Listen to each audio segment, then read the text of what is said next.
Pelican is boarding. A very special cargo was loaded onto this single-engine Cicada turboprop in Newport, Oregon.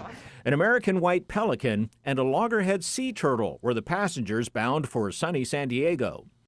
Off to the sunny San Diego. And they're airborne.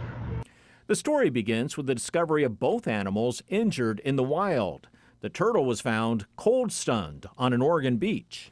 Many of these turtles are actually feeding offshore in the summertime in those nice warm currents, and then our temperatures change pretty quickly in the Pacific Northwest.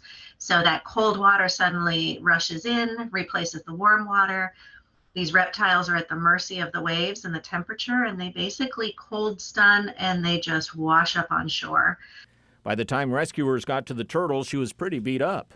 She had some scuffs and scars on her and scratches on her from being thrown up against potentially rocks as she was riding into shore. So there was some bleeding and so some small wounds that we actually had to attend to pretty quickly.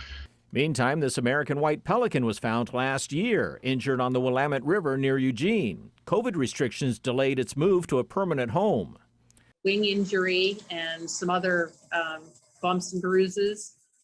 And the wound was, it had an infected wound and whatnot, and it was treated there.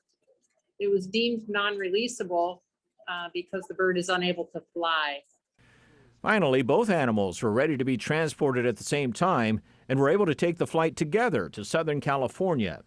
Quite fortunate that we were able to connect with a pilot that had a plane and the space and the time to be able to do this. And so loaded into the plane went Turtle in her crate, and then on top of that crate was the carrier with the Pelican and a sheet over to hopefully keep things a little quiet and calm. Just to shorten that duration that they are in a small crate is very stressful. They start emitting stress hormones that have a debilitating effect on their overall health. So to have the transport happen as quickly as possible is really, really important. Both animals are now on the mend and will soon be in their new homes. The turtle will be released into the warmer Southern California waters. The pelican won't be able to be released into the wild because it can't fly. Instead, she'll be moved in with a male pelican named Mr. Peabody at an animal sanctuary in New Mexico.